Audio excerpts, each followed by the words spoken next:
Bonjour, chers auditeurs, auditrices de Derrière l'image. Toujours une heure de cinéma à Radio Centre-Ville. Guy Ménard à l'animation, accompagné de Maxime à la régie. Bon matin, Guy. Bon matin, Maxime. Maxime, aujourd'hui, tu vas avoir une double fonction. Certainement. Tu retrouves la régie, ça fait un certain temps.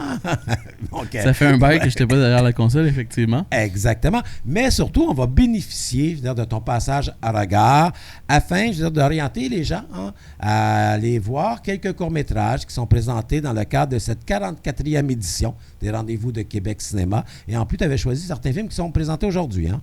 Oui, effectivement. En fait, c'est quand même toujours plaisant de pouvoir reparler des films vus à regard parce qu'il y en a quand même une quantité assez astronomique. Donc, ça va permettre de toucher à peut-être ce qu'on n'avait pas pu faire les dernières semaines. Parfait. On rappelle également que nous allons recevoir, bien sûr, dans le cadre de cette 44e édition des Rendez-vous de Québec Cinéma, Jesse Noah-Clen afin de parler de Best Boy en fin d'émission, film qui est présenté ce mardi prochain au Cinéma du Parc à 18h30. Et également, on avait rencontré Yann Giroux lors du Festival du Nouveau Cinéma parce qu'il présentait son film « Mon fils ne revient que 7 jours » et le film prend l'affiche vendredi le 1er mai. Donc, nous allons rediffuser cette entrevue avec Yann. Mais maintenant, Maxime, tu nous orientes les courts-métrages. Tu avais prévu de nous amener dès ce matin. Oui, dès en ce début d'après-midi. Premier programme, c'est Histoire de fantôme. C'était à 14h30 au Quartier Latin. Et à l'intérieur de ce programme-là, on retrouve entre autres Pique-Nique de Jérémy Gagnon, qu'on avait reçu il y a 2-3 semaines à l'émission. Oui. Et ainsi que Ce qu'on laisse derrière de Alexandra Millotte et Jean-Sébastien Hamel. Qui avait quand même été un film fort de regard. Oui, puis je veux qu'on reçoive Alexandre et Jean-Sébastien parce que leur film est présenté à Annecy et présenté, bien sûr, dans le cadre aussi des sommets d'animation. C'est un très beau film d'animation qui est dur. C'est un film extrêmement dur, ne serait-ce que de par son sujet. On parle quand même d'un ancien hockeyeur qui, comme de façon un peu métaphorique... lucide, on est dans le rêve, on est dans une descente aux enfers un peu personnelle, l'introspection de ce personnage qui a vécu de l'abus lorsqu'il était plus jeune à travers son milieu de hockey, par son entraîneur évidemment. Et vraiment, ce qui est intéressant dans ce film-là, c'est comment l'animation transmute un peu l'émotion et comment on passe de quelque chose de très vaseux à quelque chose de concret, puis on retourne dans l'imaginaire, on retourne dans des trucs qu'on veut répresser pour en sortir dans une forme de lumière, une forme de réappropriation d'un trauma là, qui était quand même assez puissant pour le personnage. Et le travail sur l'image dans ce film-là aussi est hors pair, faut absolument le voir. Il y a une réflexion sur le double également, là, donc, et sur la durée. Donc, très, très beau film. Il y avait également un programme aujourd'hui à 18h30, 18h30, pas de géant. Ça, c'est à la Cinémathèque québécoise. Oui, là, il y a plusieurs grands titres. Hein? Ben oui, effectivement. On trouve, entre autres, C'est ma sœur de Zoé Pelcha, qu'on avait aussi reçu en même temps que Jérémy Gagnon. Ouais. Il y a aussi Jazz Infernal de Will Niava, qui est un petit film un peu à la Frère Safdie. Donc, on est vraiment dans un film assez intense, très rythmé, qui nous propose l'histoire de Kofi, qui est un jeune trompettiste dont le père était comme une espèce de sommité dans le milieu du jazz. En fait, Kofi est un Ivoirien et il arrive à Montréal. Donc, on est vraiment plongé dans son arrivée en ville. C'est lui et sa trompette. Et les embûches qui viennent autour, il y a sa tante qui l'héberge, qui tente de le rechercher à l'aéroport, ça marche pas. Là, il se rencontre deux jeunes qui travaillent pour le club de jazz, puis comme viens jouer avec nous, on va voler le stage aux gens, puis on va jouer notre jazz. Donc vraiment un film qui bouge pas mal. Et il y a un film qui a fait parler beaucoup à regard. Wolf of the Suburbs. A Wolf in the Suburbs de Amélie Hardy. Ouais. Oui, c'est un très beau documentaire qui avait été présenté en fin de festival. Un film sur un ancien Olympien, Wolf Rock, je crois même médaillé olympique, qui, j'imagine dans ses plans de retraite, est installé en Ontario, au Mississauga, et qui, à un certain moment, par conviction personnelle, avait décidé de laisser pousser sa pelouse. Question de créer des écosystèmes à travers... non, ça fonctionne pas. à travers la nature. Sauf qu'il y a effectivement un règlement municipal qui empêche ça, qui empêche le sol d'être au-delà de 20 cm, je crois, ou quelque chose comme ça. Ouais. Et donc, évidemment... Tu peux pas avoir de blé d'Inde devant chez toi. C'est impossible. Et bon, tu sais, au cours du documentaire, on voit les lettres s'accumuler. De fait, c'est comme beaucoup de recréation de ce moment-là et on suit un peu Wolf Rock à travers sa démarche contre la municipalité. Parce qu'évidemment que au fil des lettres, à un moment donné, ils sont venus couper le gazon. Fait que là, c'est sûr que ça a enlevé un peu de la magie. Mais ce qui est vraiment beau à travers ce film-là, c'est le personnage particulièrement qui porte le film. Mais c'est aussi l'imagerie. On est comme sur du 16 mm, on est sur pellicule. C'est très beau, c'est très délicat.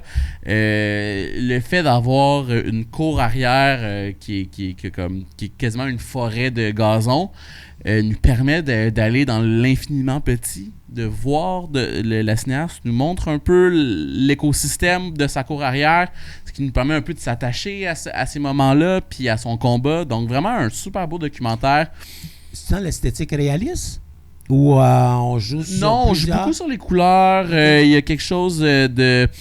je dirais peut-être pas nécessairement naturaliste, mais il y a un jeu de couleurs, il y a quelque chose qui fait très écologique dans la mise en scène, mais c'est pas trop appuyé, puis ça se veut pas comme étant genre quelque chose de...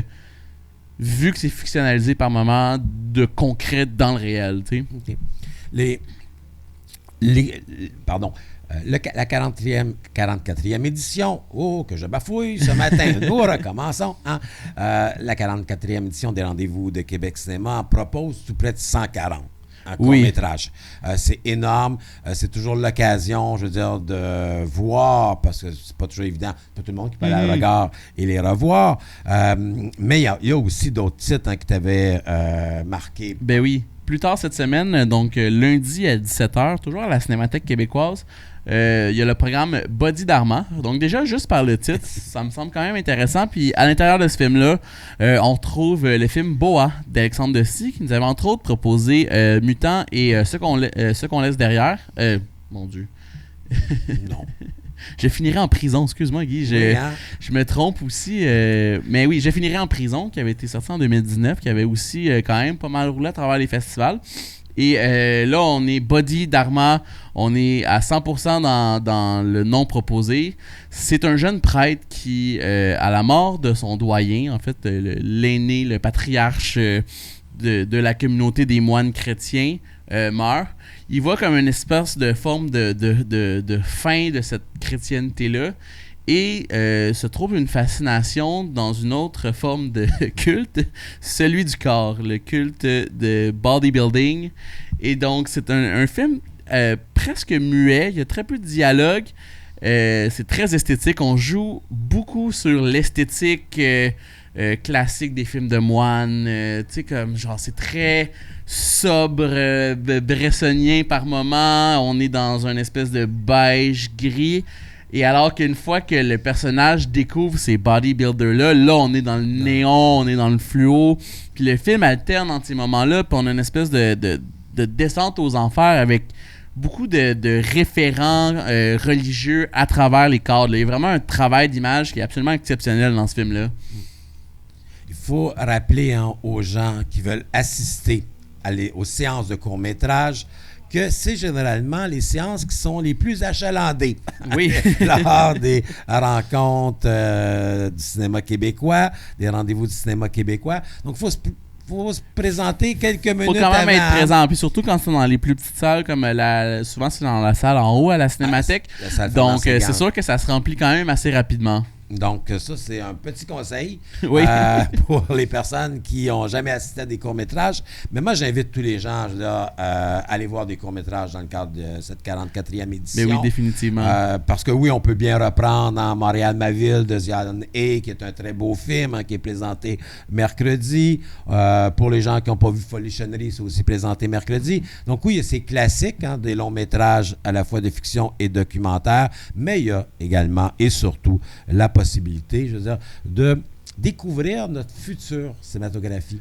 Mais non seulement, j'ai pas juste futur, mais le présent aussi, dans la mesure où je pense qu'il y a des cinéastes qui valent la peine d'être découverts en format court-métrage au lieu de simplement en long-métrage. Tu as raison. C'est bien, c'est bien de me remettre en question. Parce que oui, je veux dire, le court-métrage, c'est un format singulier, c'est un format qui a ses propres règles et c'est pas, contrairement à ce que j'avais pu sous-entendre, une carte de visite au long-métrage. Mais parfois, il y a quelques cinéastes. Effectivement, c'est pas faux. Qui ont fait des courts, puis d'un coup, ils font un long. Puis là, tu peux dire, j'ai vu ces cours, et c'est un peu dans la même tradition, les mêmes thématiques, les mêmes instances esthétiques qui sont repris. Donc ça, c'est l'avantage. On a toujours l'impression d'être soi-disant plus intelligent, et c'est ce que Maxime nous propose cette fois-ci. Donc, merci beaucoup, Maxime. Merci, Guy. Et nous poursuivons avec Yann Giroux afin de discuter de Mon fils ne revient que 7 jours, qui est une adaptation éponyme du roman de David Clairson.